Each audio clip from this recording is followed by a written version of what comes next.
MP में समर्थन मूल्य पर होगी सोयाबीन की खरीद, केंद्र को प्रस्ताव भेजेगी मोहन सरकार। मध्य प्रदेश की डॉक्टर मोहन यादव सरकार ने सोयाबीन किसानों के हित में बड़ा फैसला किया है, जहां प्रदेश की मंडियों में सोयाबीन का उपार्जन न्यूनतम समर्थन मूल्य पर किया जाएगा।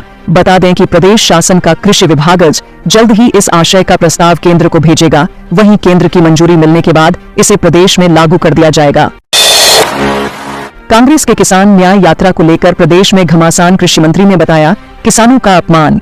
मध्य प्रदेश में युवा बेरोजगारों के बाद मध्य प्रदेश कांग्रेस किसानों की परेशानियों को लेकर किसान न्याय यात्रा निकल रही है, जिसे लेकर प्रदेश भर में सियासी घमासान शुरू हो गया है। बता दें कि कांग्रेस की किसान न्याय यात्रा को कृषि मंत्री ऐदल सिंह कंसाना ने किसानों का अपमान बताया है। उन्होंने कहा कि मध्य प्रदेश के किसान खुशहाल हैं, किसानों को कोई परेशानी नहीं है, कांग्रेस जबरन मुद्दा बनाने का प्रयास कर रही है। एमपी के मेडिकल कॉलेजों में एमबीबीएस की सीटें बढ़ी, सीएम मोहन ने पीएम मोदी और नड्डा का माना आभार।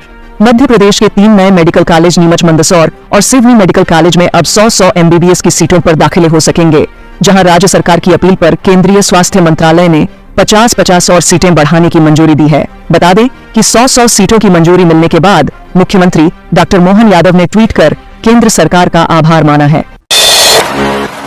लाखों सरकारी कर्मचारियों के लिए अच्छी खबर, जल्द बढ़ेगा महंगाई भत्ता। देश के लाखों सरकारी कर्मचारियों के लिए अच्छी खबर सामने आई है, जहां केंद्र के लाखों कर्मचारियों और पेंशनर्स का इंतजार खत्म हो सकता है। बता दें कि सरकारी कर्मचारियों और पेंशनर्स के लिए महंगाई भत्ते में जल्द ही बढ़ोतरी की जा सकती है। वहीं सूत्रों की माने तो आने वाले 1 या 2 हफ्तों में केंद्रीय कैबिनेट की बैठक होने की संभावना है, जिसमें डीए बढ़ोतरी की घोषणा की जा सकती है।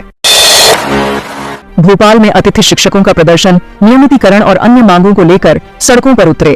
मध्य प्रदेश के अतिथि शिक्षक अपने भविष्य को लेकर अनिश्चितताओं से जूझते हुए आंदोलन की राह पर हैं, जहां मंगलवार को राजधानी भोपाल के अंबेडकर पार्क में 8000 से अधिक अतिथि शिक्षक इकट्ठा हुए और सरकार से किए गए वादों को पूरा करने की मांग की। बता दें कि उनकी प्रमुख मांगों में नियमितीकरण, नए अनुबंध के आधार पर नियुक्ति और सेवा शर्तों में सुधार शामिल है। मोहन कैबिनेट के बड़े फैसले, एमपी में कचरे के घूड़ों पर बनेंगे पार्क। राजधानी भोपाल के मंत्रालय में हुई मोहन कैबिनेट में कई महत्वपूर्ण फैसले लिए गए, जहां मध्य प्रदेश में अब कचरे के घूड़ों को पार्क बनाया जाएगा। बता दें कि सरकार प्रधानमंत्री नरेंद्र मोदी के जन्मदिन पर स्वभाव स्वच्छता संस्कार स्वच्छता अभियान चलाएगी। इसके साथ ही मंत्रियों को निगम मंडलों के पावर दिए गए हैं। ऐसे में अब निगम मंडलों में प्रमुख सचिव नहीं बल्कि मंत्री ही अध्यक्ष होंगे। बीएडधारी प्राथमिक शिक्षकों को बड़ी राहत, अब निरस्त नहीं होगी नियुक्ति। मध्य प्रदेश के बीएडधारी प्राथमिक शिक्षकों को बड़ी राहत मिली है, जहां प्रदेश के 300 बीएडधारी प्राथमिक शिक्षकों की नियुक्ति अब निरस्त नहीं होगी। बता दें कि हाई कोर्ट ने राहत देते हुए डीपीआई के पुराने आदेश पर रोक लगा दी है। दरअसल सुप्रीम कोर्ट के बीएड को अमान्य घोषित करने के आदेश के बाद यह मुद्दा उठा था। एमपी में डेंगू के बढ़ते मामलों को लेकर हाईकोर्ट ने सरकार को भेजा नोटिस। मध्य प्रदेश में तेजी से डेंगू का मामले फैल रहे हैं, जहां हर दिन इसके नए मरीज मिल रहे हैं, जिसे लेकर सरकार भी चिंतित है। बता दें कि अब तक डेंगू के कारण कई युवाओं की जान चली गई है। ऐसे में अब केस को गंभीरता से लेते हुए हाईकोर्ट ने जनहित याचिका की सुनवाई की और प्रदेश सरकार समेत भोपाल और नगर निगम जबलपुर को नोटिस जारी किया है। राष्ट्रीय स्वास्थ्य मिशन अब मध्य प्रदेश में बनाएगा प्रसव प्रतीक्षालय, घटेगी मृत्यु दर।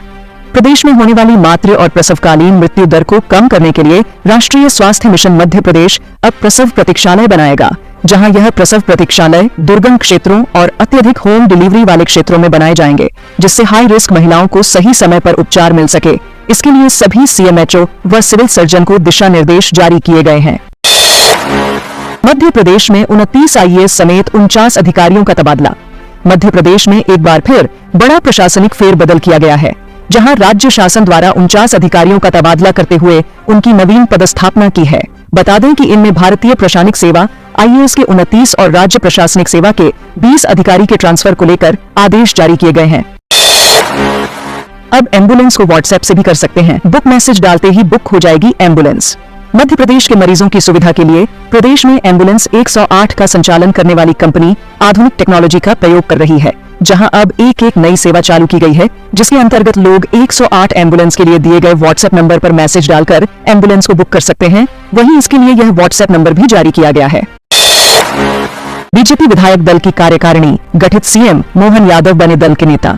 मध्य प्रदेश बीजेपी ने विधायक दल की कार्यकारिणी गठित कर दी है, जहां मुख्यमंत्री डॉक्टर मोहन यादव विधायक दल के नेता चुने गए हैं।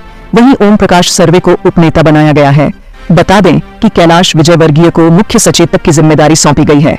इसके अलावा सचेतक की भूमिका में 2 विधायक रीति पाठक और रामेश्वर शर्मा भी शामिल हैं। टोल नियमों में बड़ा बदलाव, जीएनएसएस से लैस निजी वाहनों को 20 किलोमीटर तक नहीं देना होगा शुल्क।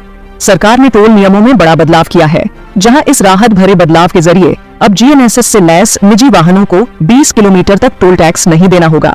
बता दें कि नए नियमों में कहा गया है कि वैश्विक नेविगेशन उपग्रह प्रणाली जीएनएसएस से लैस निजी वाहनों के मालिकों से राजमार्गों और एक्सप्रेसवे पर रोजाना 20 किलोमीटर तक के सफर के लिए कोई शुल्क नहीं लिया जाएगा। सूचना आयुक्तों की नियुक्ति चयन समिति की बैठक में सीएम डॉक्टर मोहन ने तय किए नाम। मध्य प्रदेश में मुख्य सूचना आयुक्त और सूचना आयुक्तों की नियुक्ति कर दी गई है, जहां राज्य सूचना आयोग में आयुक्तों की नियुक्ति के लिए मुख्यमंत्री डॉक्टर मोहन यादव की अध्यक्षता में मंगलवार को चयन समिति की बैठक आयोजित हुई। बता दें कि इस दौरान लोक स्वास्थ्य यांत्रिकी मंत्री संपतिया उइके और नेता प्रतिपक्ष उमंग सिंघार भी शामिल हुए। कैंसर रोगियों को मिली बड़ी राहत, कैंसर दवाओं पर जीएसटी दर में की गई कटौती।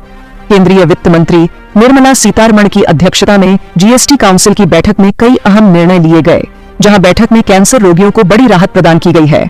जानकारी के अनुसार कैंसर की दवाओं पर जीएसटी की दर को 12% से घटाकर 5% कर दिया गया है। वहीं इस निर्णय से गंभीर बीमारियों के इलाज में महंगी दवाओं का खर्च